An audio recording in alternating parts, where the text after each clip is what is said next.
Quantos irmãos estão abrindo? Apenas um breve compartilhar. Esse não seria o texto que eu estaria trazendo essa noite.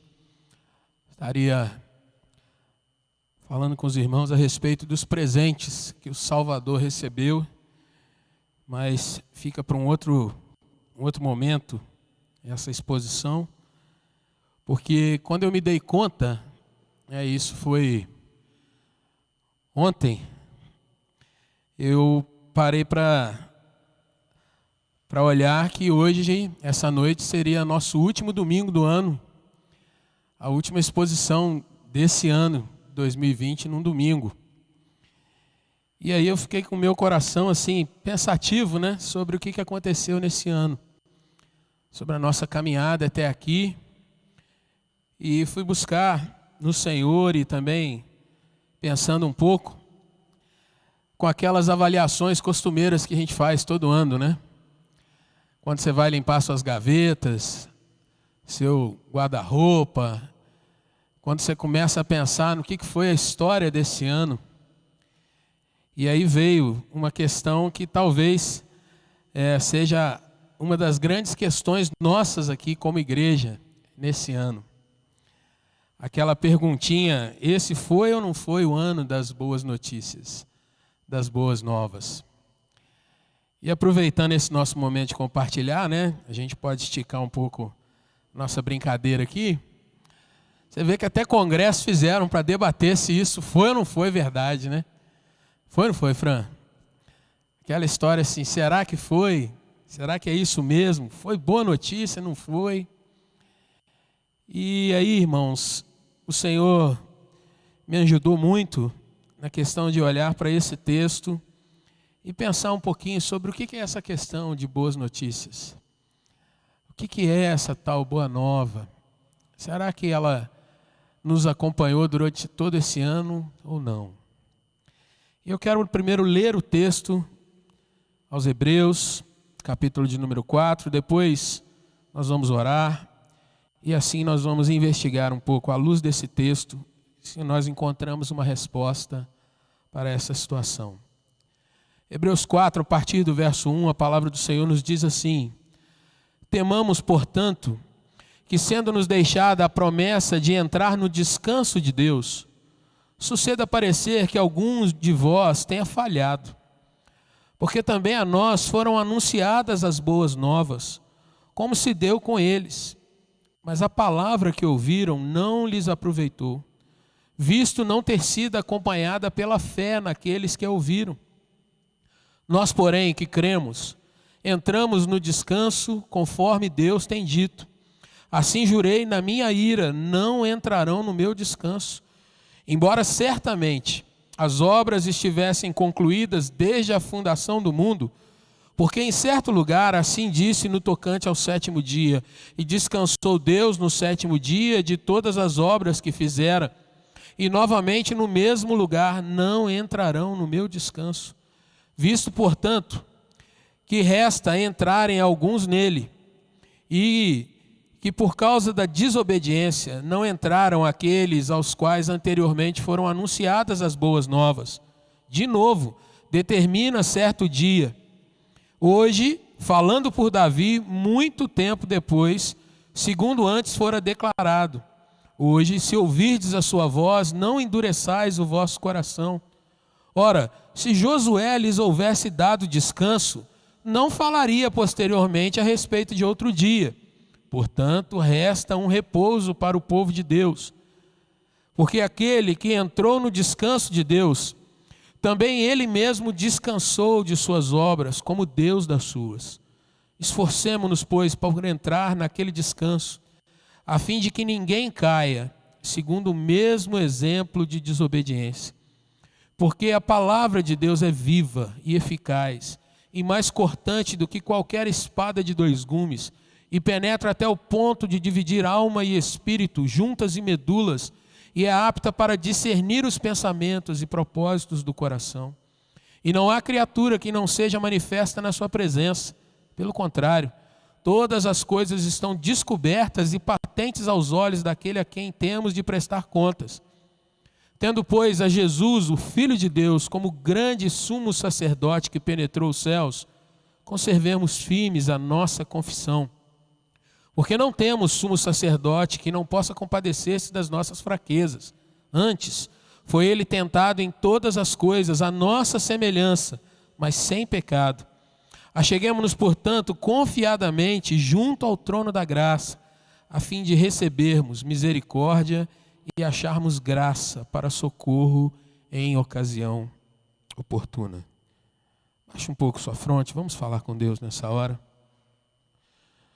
Senhor, nós lemos a Tua palavra, Pai, e como ela mesma acabou de nos declarar, Senhor Deus, ela é viva, é eficaz, ela é cortante, ela discerne, ó Deus, os nossos pensamentos, ela atravessa o nosso coração, ó Deus, e mostra a realidade em nós, diante de nós, ao longo, ó Deus, da nossa caminhada.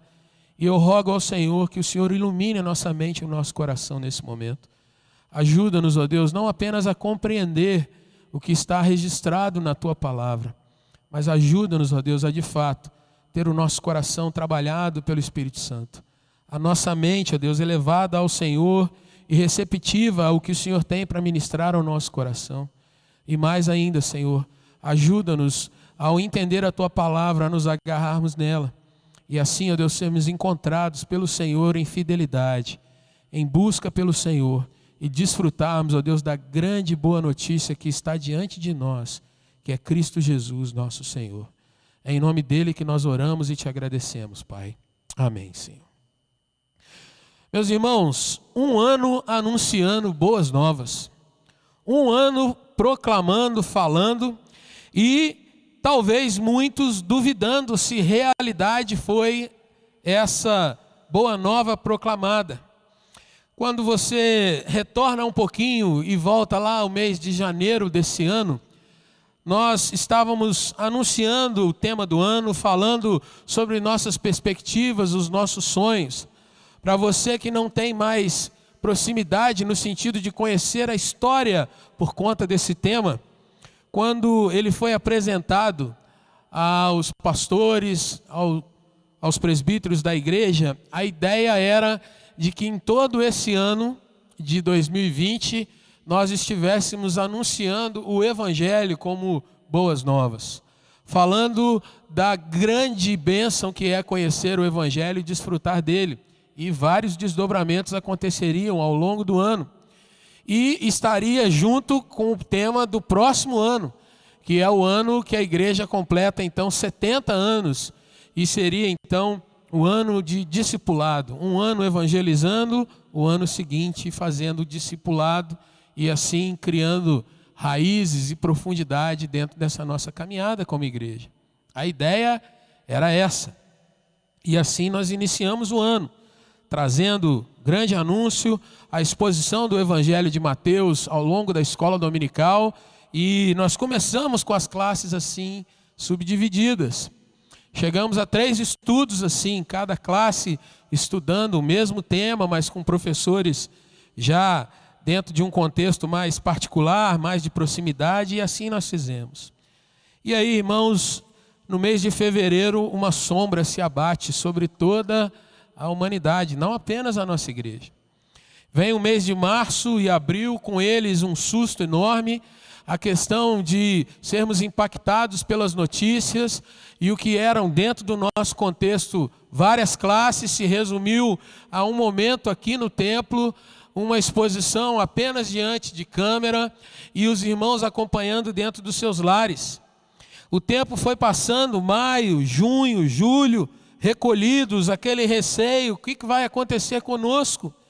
As contagens, irmãos, cada vez que ligávamos a televisão, era simplesmente em cima de terror, de medo e grande dor sendo espalhada e avançando pelos continentes.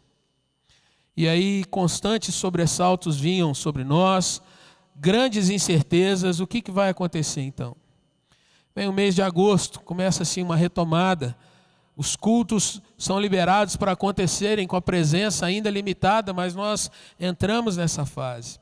Vem setembro, vem outubro, já começamos a fazer planos, agora as coisas vão começar a ser retomadas, e passa-se o mês de outubro, entramos em novembro e grande decepção acontece.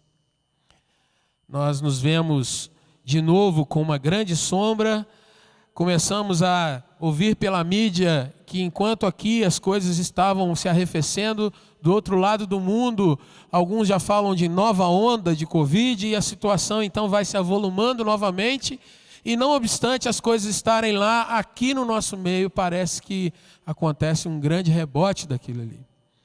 O mês de novembro é marcado por grandes eventos de aglomerações, e em todos os lugares do nosso país. E quando nós nos demos conta, irmãos, entramos no mês de dezembro com a grande pergunta: como nós estamos agora? Como eu falei antes, aqui dentro do nosso grupo a gente fez um congresso para debater se vieram ou não as boas novas. E aí, irmãos, para quem chega e entra aqui pela parte de trás da igreja, vê um enorme painel ali, o ano das boas notícias, um versículo bíblico, a pessoa pergunta: será que esse povo está falando a mesma língua? Será que esse pessoal tem noção do que está acontecendo? Será que nós enxergamos o mundo ao nosso lado? Ou nós vivemos talvez numa bolha em que a gente aqui esteja tão bem e lá fora está acontecendo tudo ao contrário? Onde estão as boas novas? E mais ainda, querido irmão, se você for observar o que está acontecendo hoje nesse mundo, será que as pessoas podem olhar com boa expectativa pelo que vem pela frente? E à luz desse texto de Hebreus 4, eu quero não só afirmar para os irmãos que há uma grande boa nova, que é proclamada em toda a palavra do Senhor, mas essa boa nova precisa ser mais que anunciada e repetida, talvez como uma forma meio de mantra que as pessoas vão buscando, mas ela precisa ser compreendida, ela precisa ser absorvida, precisa ser digerida e vivenciada para que nós possamos desfrutar desse grande bem. Gostaria de convidar, irmãos, então, você a pensar, à luz desse texto de Hebreus, algumas questões sobre essa boa nova. Pegue a sua Bíblia, se você já fechou. Você que está aí em casa nos acompanhando, abra a sua Bíblia, porque olhando para ela, com certeza você será edificado e trabalhado. E a primeira questão que eu gostaria de trazer para nós, irmãos, está nos primeiros versículos do capítulo de número 4 de Hebreus. A boa notícia, ela passa em primeiro lugar, querido irmão, querida irmã, por um autoexame e por um exame criterioso das circunstâncias. O autor aos Hebreus, que é um ser que não é revelado, não é anunciado em toda a carta. Os estudiosos se debruçaram, já houve grandes debates. Uns pensam ser Paulo por conta de algumas características do seu original. Outros já veem não como Paulo, mas talvez como Barnabé, um provável autor. Alguns já pensam em Apolo. E eu não vou entrar nessa questão porque não é o nosso foco agora, mas o fato é que o autor não é revelado. Mas isso traz para nós uma questão mais bonita ainda, porque ninguém vai se agarrar ao exemplo de um homem. Nós vamos voltar ao que está na palavra e o que a palavra quer dizer, para que a gente nem se atenha ao exemplo do autor dizendo: olha para a minha vida e tal. Não, olhemos para a palavra, porque ela sim vai nos edificar. E quando você vai trabalhar o que Hebreus apresenta, querido irmão, querida irmã, Hebreus vai mostrar para nós que Jesus, ele é sempre não apenas superior, mas ele é infinitamente superior a tudo aquilo que nós pensamos como exemplo de fé. Por exemplo, os anjos, que têm dentro de um meio mais místico uma grande admiração, quando as pessoas falam de experiências desse tipo, as pessoas meio que têm os seus olhos brilhando, mas Hebreus vai mostrar que Jesus é muito superior aos anjos. Outras questões dizem a respeito dos israelitas, o alvo primeiro dessa carta, hebreus que estavam dispersos e passando por perseguições nos seus dias. As pessoas poderiam se lembrar talvez de Moisés, mas o autor vai dizer: olha, Jesus é muito superior a Moisés.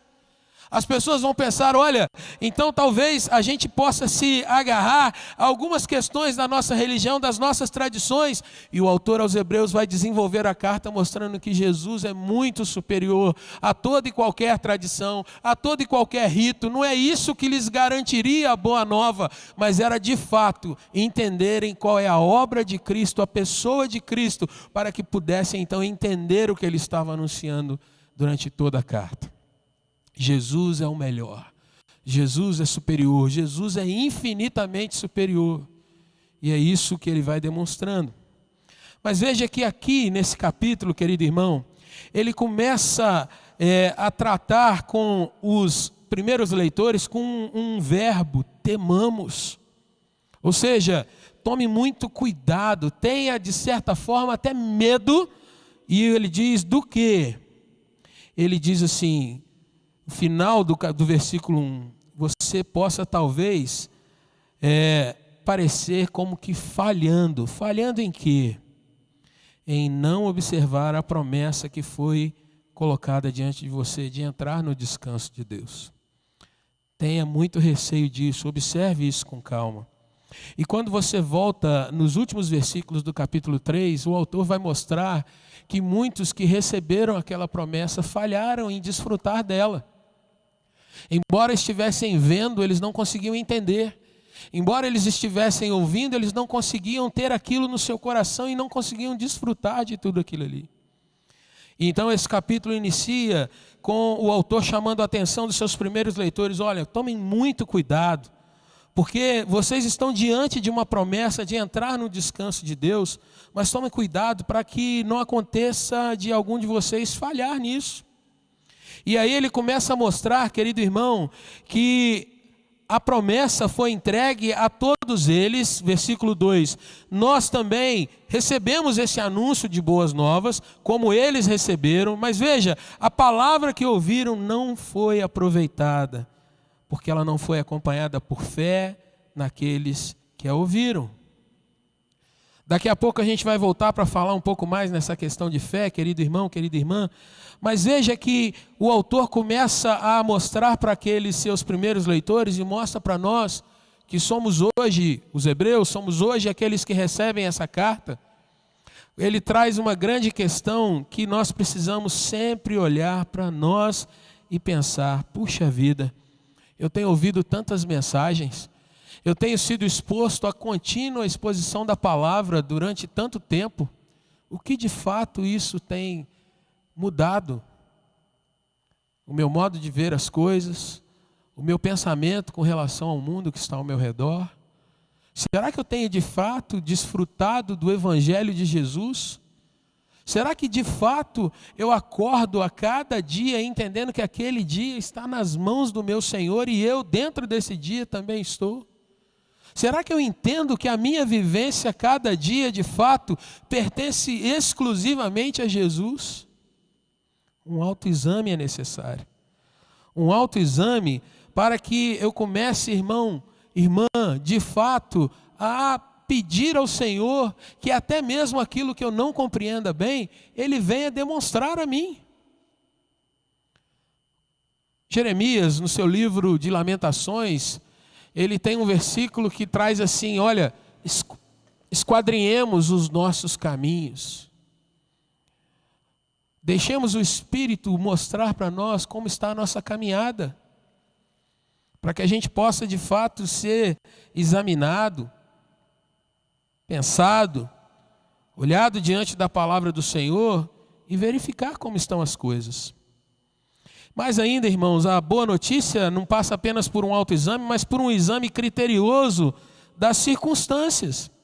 O autor aqui está mostrando para aqueles leitores que, embora eles devessem temer, observar de fato em que circunstâncias eles estavam, ele começa a mostrar, irmãos, que a boa notícia, a boa nova, a boa palavra, ao longo de toda a história pregressa daquele autor, estava sendo divulgada, não apenas a eles naqueles momentos, mas durante toda a história. Há um povo que ouviu aquele anúncio, há um povo que ouve desde a antiguidade aquele anúncio, mas o versículo 3 é muito claro. quando ele mostra, irmãos, que não obstante terem ouvido, terem sido expostos à palavra, ele tem um contraponto aí entre aqueles que creem e aqueles que ouviram de Deus a expressão: assim jurei na minha ira, não entrarão no meu descanso. Embora certamente as obras estivessem concluídas desde a fundação do mundo. Parece que você, embora esteja olhando para uma questão mais distante, mas vamos trazer para os nossos dias para fazermos uma pequena aplicação desde já. Talvez nesse ano, muitos de nós pensássemos ao passar por aquele grande painel e tivéssemos uma perspectiva de que boas notícias viriam, mas dentro do nosso coração, o nosso entendimento de boas notícias está condicionado a apenas aquilo que a gente julga que é bom. O meu entendimento de boa notícia pode ser uma situação particular dentro da minha casa, um problema de saúde que talvez vai ser resolvido. O meu entendimento de boa notícia pode estar ligado a uma questão financeira particular. E mais ainda, querido irmão, quando a gente fala de fazer uma avaliação criteriosa das circunstâncias, pense nos nossos dias, à luz do que você viu pelo mundo, como essa humanidade tem se comportado. E mais ainda, agora fazendo uma questão que o texto nos propõe. Primeiro, um autoexame, como eu estou diante de Deus. Mas segundo, um exame das circunstâncias, as pessoas desse nosso mundo, desse nosso tempo, querido irmão. A sociedade que nós estamos. Os países que foram grandes expoentes da reforma protestante, da pregação da palavra, da evangelização dos povos, como essas nações hoje estão diante de Deus. Qual é a visão que o mundo de hoje possui de Deus, de Jesus, do Espírito Santo? Baseado nisso, começa a fazer mais sentido, querido, quando nós entendemos que há sim uma boa notícia. Ela está sendo pregada e à luz desse texto desde o início. Há uma promessa sendo entregue. Porém, a grande questão é se eu estou entendendo o que é essa promessa, ou se eu estou pegando o que alguém está me prometendo e eu torço essa promessa para tentar alojar de acordo com o meu sentimento, com a minha vontade, com a minha perspectiva. Se você dissesse para alguém assim: fulano, você está com uma grande cárie no seu dente, mas eu tenho uma boa notícia para você. Nós vamos tratar. Eu vou pagar o tratamento para você. Não só vou pagar, mas eu vou te levar até o dentista. E não só vou te levar, mas eu vou te acompanhar ali no seu tratamento, dia após dia. E o dentista diz para você assim: abra sua boca. E aí ele te dá a notícia. Se é boa ou ruim, fica por sua conta. Ele diz assim: olha, vamos fazer um canal. Não apenas aquele superficial, mas aquele que você que já tratou de canal pode se lembrar. O motor, a broca, aquela água que espirra gelada, que você vê até a 7ª geração passada, às vezes, porque toca no nervo. Tem alguém ali do seu lado, segurando a sua mão naquela hora. Quando você sai daquele primeiro momento com um curativo no dente, a pessoa diz: gostou da boa notícia? Pensa aí no seu coração se você vai olhar para o lado e falar: estou felizaço. Você vai dizer assim: não sei se é tão boa assim não. Você só vai ter noção daquilo ali quando terminar aquilo tudo. E talvez tenha passado por um processo de muitas dores, mas que no final, quando você der aquele sorrisão, vão te contratar até mesmo para um comercial de pasta de dente, de tão maravilhoso que ficou. Mas até chegar lá, você sabe por onde tem que passar. No nosso dia a dia, irmãos, quando falamos de boas notícias, as pessoas são imediatistas. E essa é o segundo ponto que eu quero trabalhar com você, que vai dos versículos 2 aí do seu texto, até o versículo de número 7 e 8. A boa nova, querido irmão, ela está além das percepções imediatistas, das percepções apenas físicas, das percepções que a gente só consegue enxergar assim, a olho nu, muito perto de nós, na nossa pressa. O texto, querido irmão, vai mostrar um conjunto de homens do passado que não experimentaram o que o autor... Esse é possante, né? O texto vai mostrar, querido irmão, um grupo de homens que não experimentou a entrada naquilo que o autor do texto chama de descanso do Senhor. E eu quero chamar a sua atenção que o texto vai mostrar não pessoas que foram alheias a Deus. Não vai mostrar pessoas que eram completamente distantes da palavra do Senhor, muito pelo contrário. O texto se refere ao próprio povo de Israel. O texto se refere a expressões, irmãos, que estão registradas em outros textos da palavra de Deus, e expressões duríssimas que Deus usa para com aqueles que se diziam seus servos, os crentes da época, a turma da igreja da época, a turma que se juntava para cantar ao Senhor no seu dia, para levar sacrifícios ao tabernáculo, para se chegar diante de Moisés e vamos louvar esses Deus. Mas é interessante, e eu gostaria que você abrisse sua Bíblia, marque esse texto, mas abra aí no Salmo de número 95, que é o texto que o autor aos Hebreus cita aí no versículo de número 5. Salmo 95.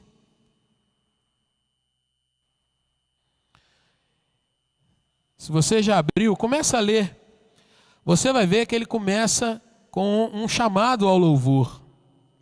Um chamado a, de fato, cantar, celebrar, dizer que Deus é a salvação. Vamos sair a seu encontro. Vamos executar ações de graças. Vamos cantar salmos, versículo 2. Porque o Senhor é Deus supremo, é o grande rei acima de todos os deuses. E aí o salmista, irmãos, vai mostrando a beleza de estar diante de Deus. E ele começa no versículo 7 a mudar um pouco o foco. Aqueles salmos que nós lemos aqui no início do culto, que são salmos convidativos ao louvor, lemos hoje o 136, maravilhosamente, porque a sua misericórdia dura para sempre. Esse é um salmo, irmãos, que muitos pulam de ler totalmente, porque quando você chega no versículo de número 7, você começa a dizer, Ele é o nosso Deus, nós, povo do seu pasto, ovelhas na sua mão. E aí entra a última frase. Hoje, se ouvirdes a sua voz, o que acontece depois? Não endureçais o coração. E por que o salmista está dizendo isso, queridos? Porque é muito possível que nós ouçamos a boa notícia, a boa nova do Senhor, e o nosso coração se endureça.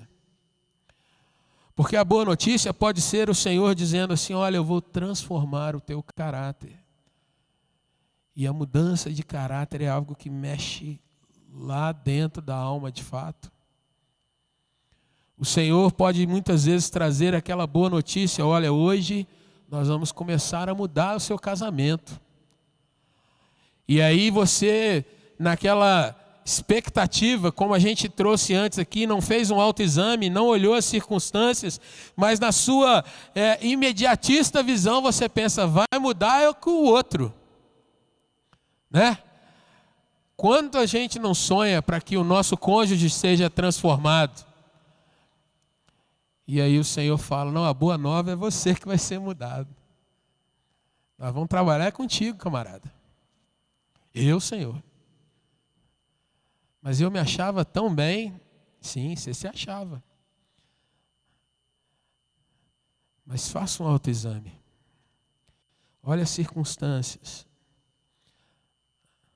A boa nova, querido irmão, ela vai além e ela é muito mais profunda, mais distante, mais poderosa do que o nosso olhar. Às vezes pensando que basta Deus tocar só numa coisinha que está tudo certo. Aliás, um exercício muito bacana que talvez você e eu devêssemos fazer de vez em quando é: se o Senhor me respondesse todas as minhas orações do jeito que eu pedi, aonde que eu estaria agora? Você já parou para pensar nisso? Quantas coisas você já pediu para Deus? Quantas coisas você orou, brigou com o Senhor, reclamou, fez pirraça, e Deus não te deu. Mas aí faz esse exercício. Eu não vou brincar aqui com os irmãos, questão de você ter ganho na loteria. Eu acho que você não joga, então... Mas pensa, quantas vezes você não pediu para o Senhor abrir aquela porta, porque os negócios agora vão realmente, vai ser ladeira abaixo, não vai ter quem me segure e tal. Pensa se fosse tudo do jeito que você tivesse pedido. Será que você estaria hoje buscando o Senhor? Será que você estaria nessa caminhada? São visões imediatistas, irmãos.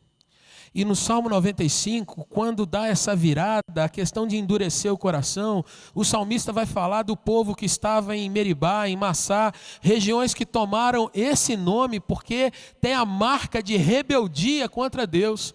Era um povo que estava caminhando com Moisés, sendo liderado, saindo da escravidão do Egito. Ali eles apanhavam, ali eles tinham que amassar barro cerca de 14 a 16 horas por dia para fazer tijolos. Eles tinham uma alimentação muito ruim, mas não importa, durante séculos foram escravizados. Mais de 400 anos, e na caminhada saindo para uma terra que Deus havia prometido, e nessa caminhada eles sentem sede e começam então a amaldiçoar a libertação que eles tiveram. Moisés, por que você nos tirou de lá? Lá é que era bom, lá a gente tinha tudo e não tinha nada. Lá é que a gente estava bem e você nos traz para esse deserto para a gente morrer aqui. E aquele tipo de comportamento, aquela visão não de que Deus estava com eles num processo, mas aquela vontade de que tudo tivesse sido resolvido naquele momento, faz com que Deus primeiro venha a providenciar solução, mas depois dar nome àqueles lugares, Massá e Meribá, lugares aonde o povo realmente tentou ao Senhor, lugares aonde o povo se levantou para reclamar diante de Deus do que estava acontecendo e não enxergaram que eles estavam a caminho do cumprimento de uma das promessas, que era uma terra onde mana leite e mel. Querido irmão, querida irmã, o texto, volta lá para Hebreus comigo, por favor. O texto está mostrando, irmãos, que embora o Senhor tenha falado de descanso, o escritor aos Hebreus está advertindo aquele povo para que eles pensassem: olha, vocês não são os primeiros que estão passando por lutas, vocês não são a novidade, vocês não são aqueles que ninguém antes passou pelo que vocês estão passando. Preste bem atenção na história, porque antes de vocês já teve um povo que foi repreendido por Deus. E o Senhor então lhes disse: não entrarão no meu descanso. Mais ainda, eu fiz todas as obras, de 6 dias eu trabalhei, executei todas as coisas, mas eu deixei um exemplo de tirar um dia para o meu descanso. Era o 7º dia no Antigo Testamento. Vocês deveriam observar então que eu estou mostrando para vocês, num exemplo pequeno, algo que está muito maior, que é um descanso que vai além do entendimento humano. E essa questão desse descanso, querido irmão, se você acompanhou a leitura no início, se você está olhando para a sua Bíblia, você vai fazer essa pergunta comigo então: que história é essa? Que descanso é esse? Que boa nova é essa que está sendo dita? E eu não sei se você prestou atenção, querido irmão, querida irmã, mas nesses versículos do capítulo 4, mais de 10 vezes aparece a palavra descanso, ou um correlato, repouso. Mais de 10 vezes está sendo repetido, está sendo tratado, está sendo levantado. Essa é a boa nova que está sendo proposta. O que é esse descanso? Um filósofo chamado Blaise Pascal, ele traz uma frase que é essa: um abismo infinito só pode ser preenchido por um ser infinito. Alguma coisa que é gigantesca, um buraco gigantesco, só pode ser preenchido por um ser ou alguma coisa que seja gigantesca. E com isso, querido irmão, o autor aos Hebreus, nesse caso aqui, ele está trabalhando para nós uma questão assim: há um buraco gigantesco no nosso coração, um vazio tremendo na alma humana. E esse vazio só pode ser preenchido de fato por um ser que é gigantesco, por um ser que é infinito. E o que ele está trabalhando nesse texto, queridos irmãos, é que quando nós temos um olhar imediatista, nós vamos nos prender a algumas coisas que a gente acha que vai trazer paz ao nosso coração. Nós olhamos para situações financeiras, olhamos para algumas coisas de saúde, nós olhamos para alguns relacionamentos e a gente acha que isso basta. Mas o fato é, se você já parou para analisar um pouco a sua vida, o que acontece é que às vezes você pode ter todo o dinheiro do mundo, mas aquilo não te realiza. Você pode ter muitas amizades, mas ainda assim você sente que falta uma amizade que te preencha de fato. Você pode ter o melhor casamento do mundo, mas você sabe no interior do seu coração que quando você pensa à luz da eternidade, aquilo ali não é o suficiente. Ou seja, irmão, irmã, quando nós olhamos a nossa vida, não apenas nessas circunstâncias pequenas, mas nós pensamos o que nós estamos fazendo nesse universo. Nós começamos a entender que há um vazio gigante que só pode ser preenchido por um ser gigante, infinito, grandioso, que a Bíblia chama de o Todo-Poderoso Deus. E é isso, querido irmão, que você vai reparar que aquele povo caminhou pelo deserto. Eles chegaram até a terra que havia sido prometida, mas não chegou a geração que iniciou uma outra geração que adentra aquele lugar. E aí, volta para o seu texto, quando você percebe que Deus rejeita toda uma geração porque eles endureceram seu coração, você vai ver que então o descanso, a boa notícia que estava sendo proclamada não era apenas aquele momento ali na terra, era algo muito maior. Veja o versículo de número 8 do seu texto. Ora, se Josué lhes houvesse dado descanso, ele não iria falar depois a respeito de um outro dia. Portanto, resta um repouso, um descanso para o povo de Deus. Para aquele que entrou no descanso de Deus, também ele mesmo descansou de suas obras, como Deus das suas. O escritor aos Hebreus, querido irmão, está falando de algo muito maior do que apenas a questão visível e as coisas que nos cercam mais proximamente. Se nós fôssemos falar de uma boa notícia apenas em relação às coisas que nós vimos nesse ano acontecendo, cada um de nós traria uma impressão desse ano. Uns veriam esse ano como um ano terrível. Veriam um ano em que tantos planos que eles fizeram de 2019 para 2020 foram por água abaixo. Pensaram em abrir um negócio novo, nem deu tempo. Pensaram em fazer viagens com a sua família, ficou tudo fechado. Pensaram em, de repente, curtir alguma questão nova. Não, esse ano a gente vai se casar. Que casar? Não tem nem cartório aberto. Algumas pessoas poderiam olhar esse ano como extremamente desafiador. Eu saio ou não de casa? Eu vou trabalhar ou não vou trabalhar? Será que vai ter dinheiro para virar o mês? Mas quando nós entendemos, queridos irmãos, que as circunstâncias, elas realmente podem nos tirar do prumo em algum momento. Mas quando entendemos que acima dessas circunstâncias está a promessa do Senhor sobre nós, a vida ganha um outro significado. A visão sai do aqui e agora e começa a ir além do que as pessoas estão vendo. E você começa mesmo a ter esse distúrbio, se eu posso usar essa palavra, porque as pessoas começam a te olhar e falam: você não está vendo o que está acontecendo? Você não está vendo o medo que as pessoas estão?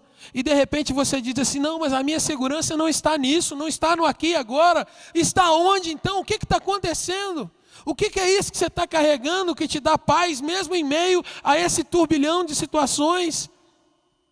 Como é que é isso? Me explica. Porque eu não consigo enxergar.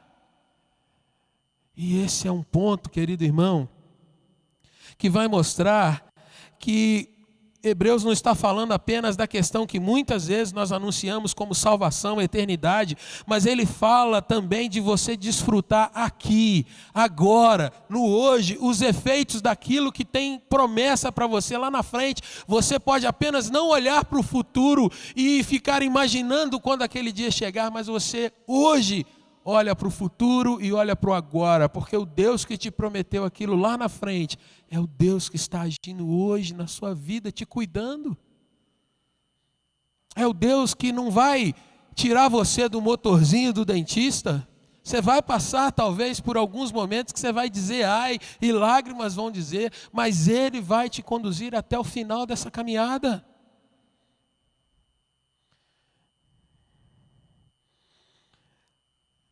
Louvado seja o Senhor, irmãos, porque quando você olha para a palavra de Deus no Antigo Testamento, você vai ver um povo de Israel que, embora desfrutassem do cumprimento de tudo que Deus prometeu para eles, eles não desfrutavam do Deus que deu aquela promessa. O Senhor prometeu para eles que iria tirá-los do Egito e tirou. Que iria levá-los até uma terra, e essa terra, embora fosse muito difícil de se cultivar, a agricultura é ruim, o Senhor fala, não, lá mana leite e mel. E o que Ele queria dizer com isso? Que eles iam ver coisas fabulosas a nível agricultura? Não, era que a presença dele seria tão abundante que tudo seria doce, ainda que difícil. Tudo seria prazeroso, ainda que eles tivessem muita dificuldade. E até hoje aquela nação desfruta disso. Um lugar que é menor do que a unha, se você pensar num mapa global, mas ainda assim eles desfrutam de grandes bênçãos até o dia de hoje. Mas perceba, querido irmão, eles chegam à terra prometida, mas eles não desfrutam de paz naquele lugar, porque não desfrutam da grande boa nova, da promessa que é Deus com eles ali. O que acontece? Ao longo do Antigo Testamento você vai ver um povo que se desvia de Deus constantemente, porque eles estão sempre se comparando com as nações vizinhas. Ah, lá é que é bom, porque lá eles plantam, olha lá está dando o fruto, mas a gente não está tendo. Não, naquele outro lugar que é bom, porque eles vencem todas as guerras, e a gente não está tendo. E no entanto o Senhor estava mostrando para eles quem te fez chegar até aqui, quem caminhou com vocês ao longo dos séculos, quem é que está promovendo todas essas coisas. Querido irmão, olhe para os nossos dias.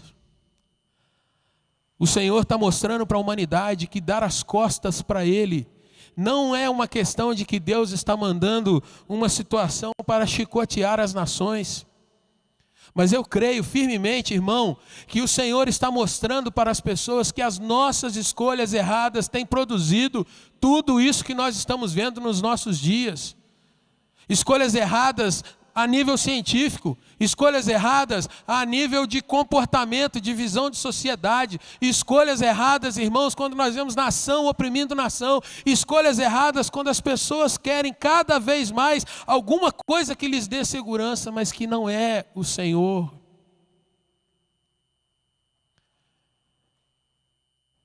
Nós vimos, eu acho que foi hoje, alguém citar que Jesus viu alguém, acho que foi o pastor Roberto citando, um homem que estava juntando todas as suas riquezas, construindo celeiros,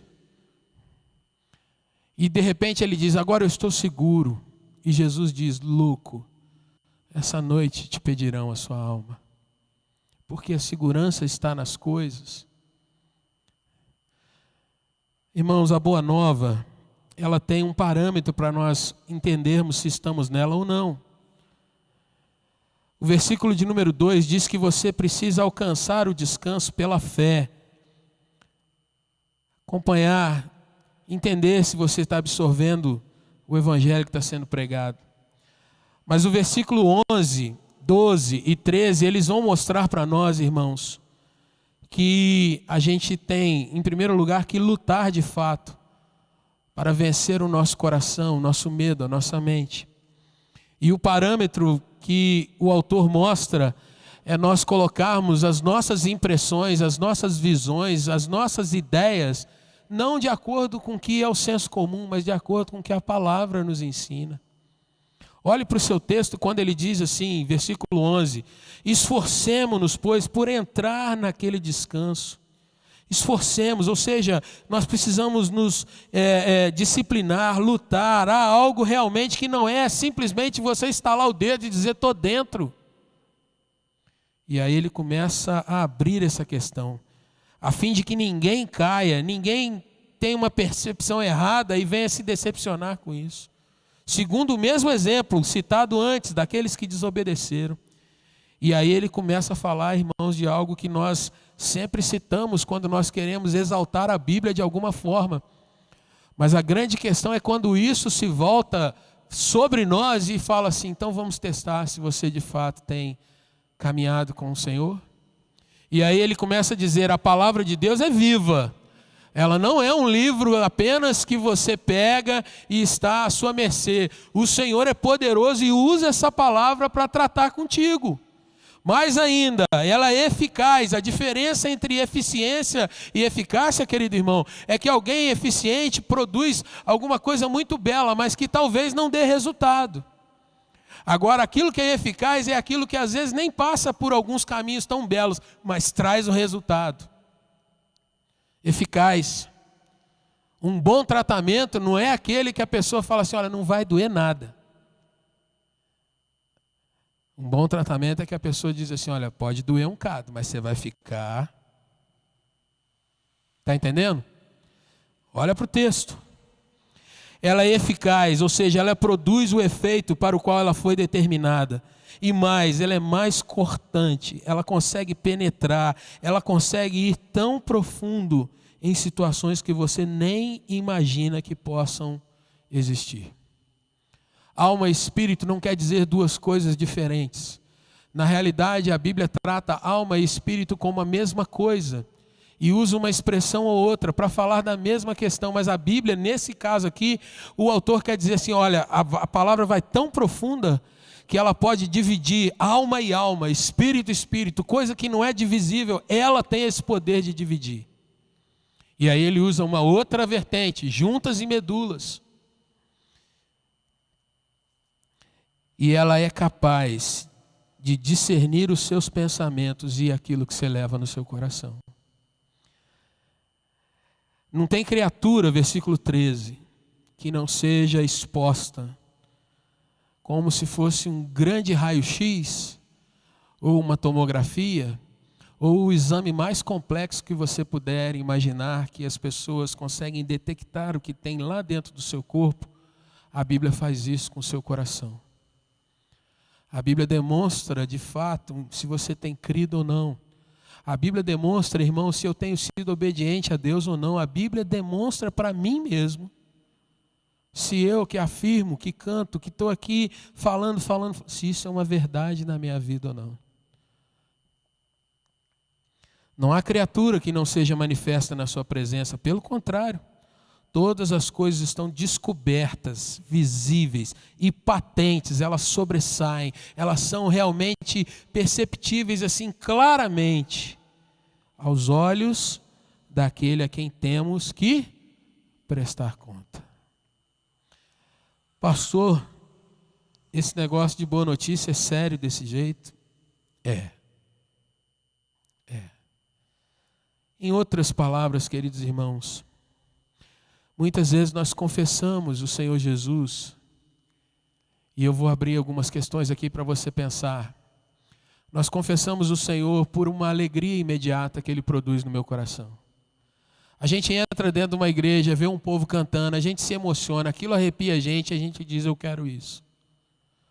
Mas quando o Senhor começa de fato a mostrar como é a nossa caminhada, mesmo Ele dizendo que vai caminhar conosco, que vai estar com a gente, que vai nos motivar, que vai nos realmente cuidar, a gente diz, poxa, mas não era assim que eu pensava, uma visão imediatista. Às vezes nós confessamos Jesus pela dor. Senhor, se o Senhor me livrar dessa, eu vou para uma igreja e vou te procurar. Irmãos, eu já ouvi muitos testemunhos de gente assim. A pessoa está numa estrada, de repente o carro perde o freio e ela grita Jesus e de repente alguma coisa acontece. E eu creio que o Senhor se manifesta mesmo. Porém a pessoa gritou aquilo naquele momento, mas depois ela não volta. E você lê na palavra de Deus, quando ele cura, por exemplo, 10 leprosos, quem volta? Às vezes nós confessamos Jesus, irmãos, pensando que ele pode encher os nossos cofres.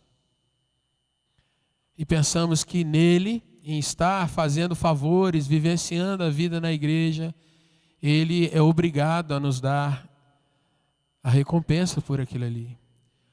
Existem algumas falácias no meio evangélico, a chamada lei do retorno é uma delas. Faça a sua parte, eu te ajudarei. Venha, faz prova de mim nisso. Cuidado, cuidado.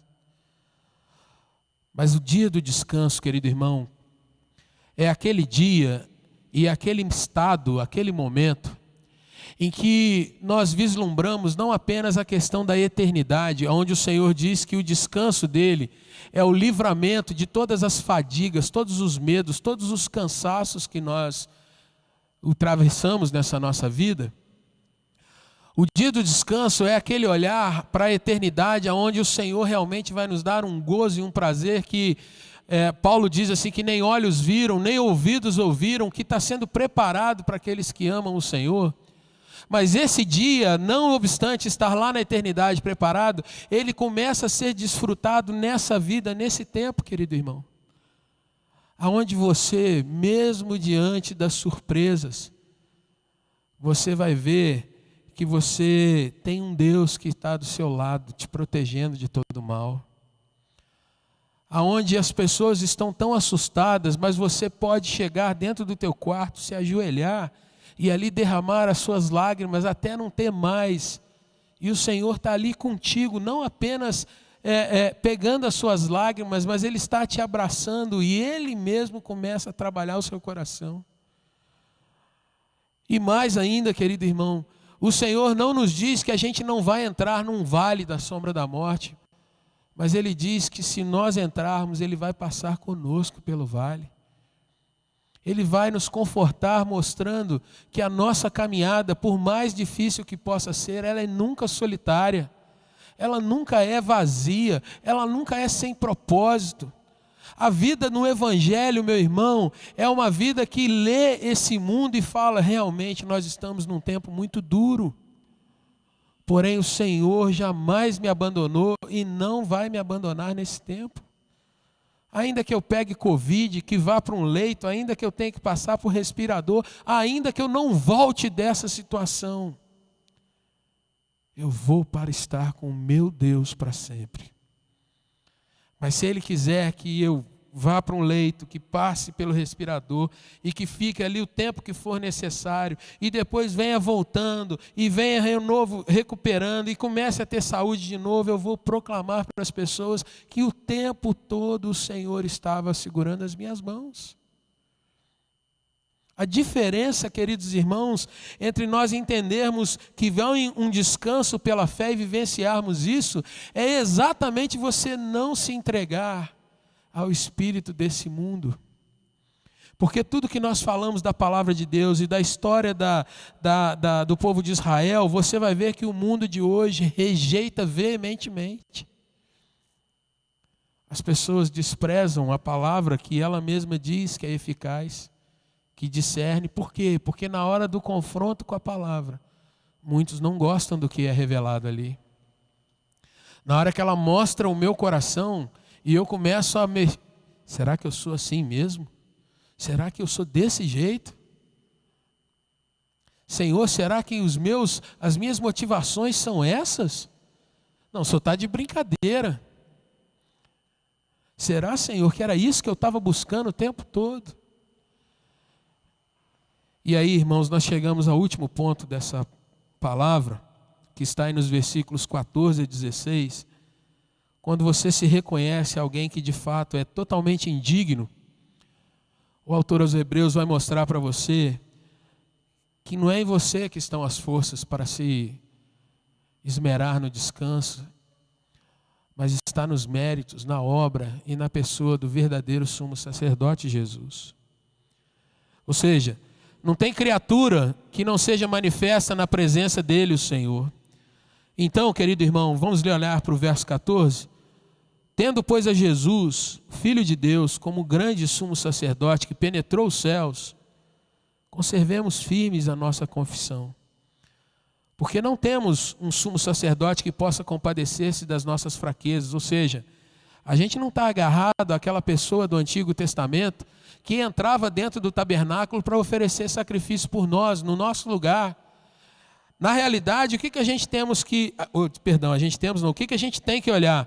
Olha o final do versículo 15, ele diz, antes, ou seja, diferentemente dessa figura do sumo sacerdote, ele foi tentado em todas as coisas, à nossa semelhança, porém ele não se entregou ao pecado.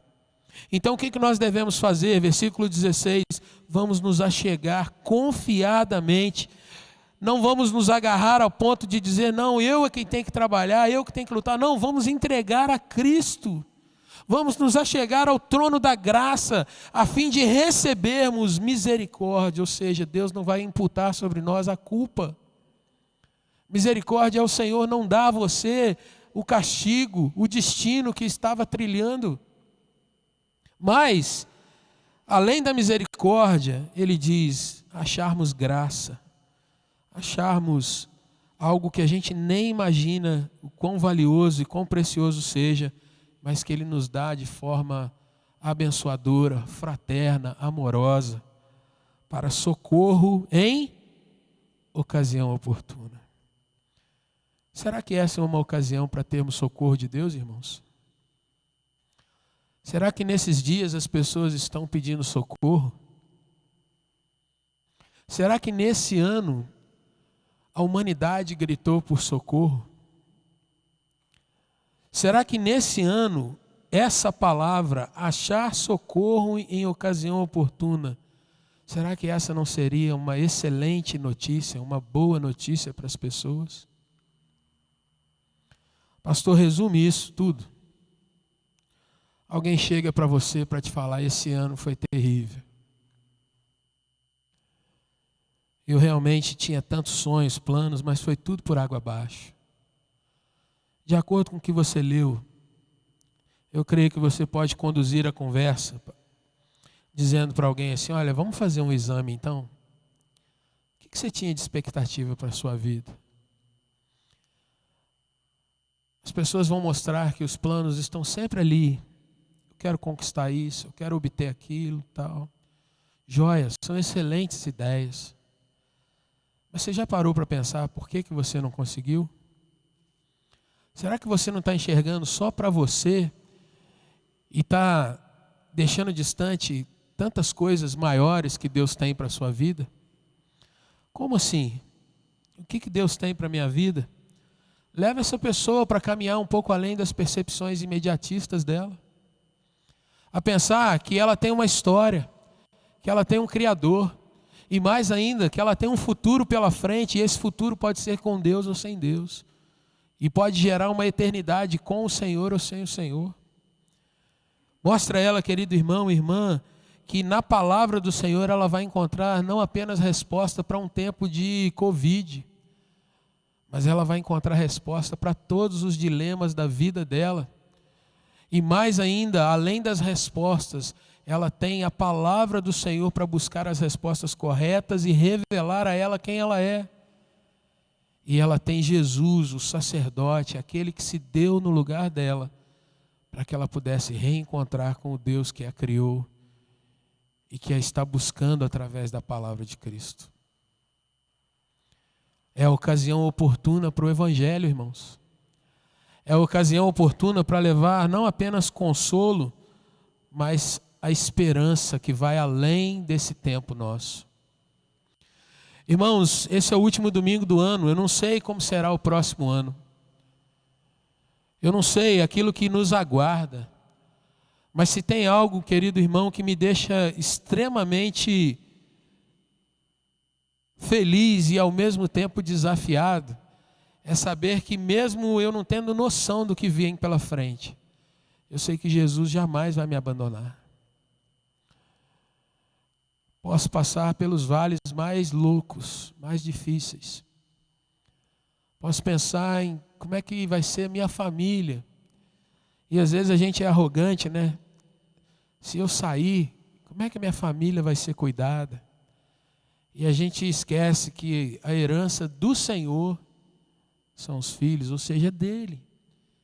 E ele sempre cuidou muito melhor do que eu mesmo, então ele tem tudo nas suas mãos. Nós pensamos no próximo ano já assim, não, quando passar isso aí eu vou.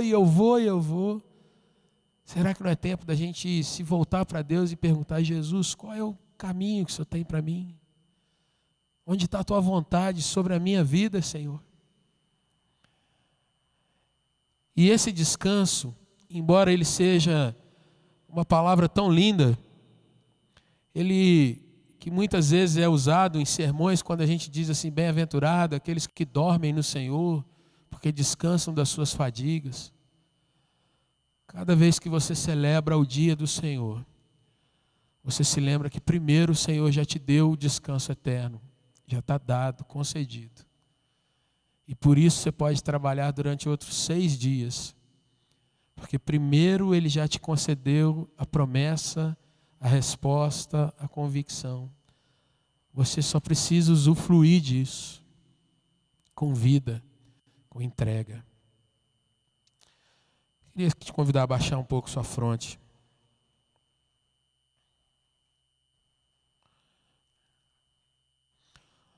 O escritor aos Hebreus disse: tome cuidado.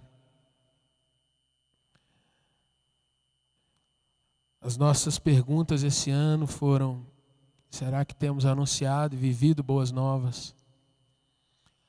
À luz do que você ouviu nessa noite, a pergunta que fica é: você tem desfrutado das boas novas que têm sido anunciadas? Você tem desfrutado no seu coração do cuidado de Jesus sobre você? Naqueles momentos que a gente está mais sozinho, em dúvida sobre tantas coisas, o Espírito Santo tem soprado no seu coração de que você não é todo mundo, você é um filho do Deus vivo, você é uma filha do Senhor. E ainda que todo mundo te desampare, Ele jamais vai te abandonar.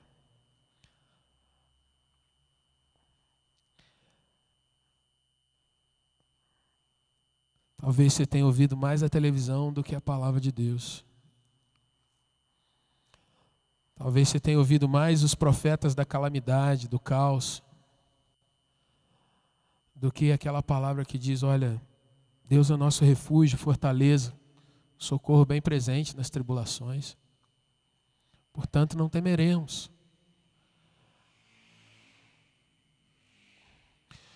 Senhor Jesus, louvado seja o teu nome, porque ao longo de todo esse ano, Pai, embora muitas vezes nós não tenhamos aberto os nossos olhos, embora muitas vezes, Senhor, nós tenhamos atravessado grandes lutas, nós não olhamos e vimos que o Senhor é quem estava nos carregando em todo o tempo. Nós nem sempre reconhecemos que era o Senhor sobre nós, que era o teu braço forte e não o nosso dinheiro, que era o teu poder e não a nossa fé, que era a tua ação sobre nós e não nenhuma das nossas capacidades que nos trouxe até aqui, Senhor. Eu te agradeço, Senhor, porque na tua fidelidade o Senhor traz a tua igreja até o último domingo do ano. Senhor, quantas bênçãos, quantas coisas, ó Deus, aconteceram. É verdade, ó Deus, que muitas lutas, muitas dores, muitas lágrimas, mas obrigado, Senhor Deus, porque em cada uma delas o Senhor também chorou conosco. E o Senhor tem nos consolado, tem nos levantado, tem nos animado, o Senhor tem nos feito marchar, o Senhor tem nos dado dia a dia a tua companhia, até mesmo, ó Deus, quando nós não enxergamos nada, o Senhor tem a tua providência sobre nós. Jesus, eu te peço que o Senhor abra o nosso olhar, Pai, e nos faz, ó Deus, homens e mulheres que de fato vivem a fé que declaram, Pai. Ajude-nos, ó Deus, a sairmos do discurso e irmos para a prática. A sairmos, ó Deus, daquelas declarações ufanistas, ó Pai. E a de fato vivermos que o consolo do Senhor está sobre nós todos os dias. Que o Teu poder, Senhor, está sobre a Tua igreja. Ó Deus, a ver que o Salmo 91, ó Deus, ele não é um amuleto, mas é uma realidade na vida do crente, Pai. A ver, Senhor, que o Senhor cumpre a Tua promessa, que nós às vezes semearemos com lágrimas, mas traremos os nossos feixes com júbilo. Senhor, esse é um tempo que a nossa fé tem sido desafiada. E eu te bendigo por isso, Pai, porque quando o Senhor nos tira do nosso comodismo, quando o Senhor nos aperta ou deixa, Deus, que nós sejamos apertados, essa é a hora que nós vemos o quão grande é o nosso Deus, de fato. É a hora que a gente vê que os gigantes se levantam, mas se levantam para cair. Porque no meio, Deus, dos Davis, dos pequeninos, está o Senhor, o verdadeiro gigante da história. Olha para cada um aqui nessa noite, ó Deus, cada um que está nos acompanhando pela internet. E, ó Pai, abre o nosso coração para crer no Senhor. Abre o nosso coração, Jesus, para confiar em Ti. Abra a nossa mente, Senhor Deus, para olhar os nossos dias e ver que o maior confronto que está existindo não é por saúde, mas é para declarar quem governa esse universo, quem governa a nossa vida, quem governa os nossos passos. Ajuda-nos, ó Deus, como igreja. E muito obrigado, Senhor Deus, porque ao longo desse ano foi a Tua palavra que nos guiou e nos trabalhou. Bendito seja o Senhor por cada pregação que foi trazida aqui nesse púlpito. Cada um dos pastores que, trazendo a Deus a graça pela palavra do Senhor, nos edificou, nos ajudou, nos consolou. Muito obrigado, Senhor. Obrigado por esse ano. Nós terminamos, ó Deus, debaixo de restrições por conta das leis, ó Deus. Mas, ó Deus, a Tua palavra, não há lei, não há palavra de governo, não há nada que restringe a Tua palavra. Bendito seja o Teu nome. E eu oro ainda, Deus, te pedindo que o Senhor nos faça atravessar para esse novo ano. Ó Deus, confiados que resta ainda um descanso para o povo do Senhor. Resta ainda, ó Deus, a promessa a ser cumprida, que é a nossa vida eterna no Senhor. Mas, ó Deus, nós podemos usufruir desde o já, confiados, Te louvando, Te bendizendo, porque o Senhor é bom. E como lemos aqui, a Tua misericórdia dura para sempre. Assim nós oramos em nome de Jesus e Te agradecemos, Pai. Amém, Senhor. Amém.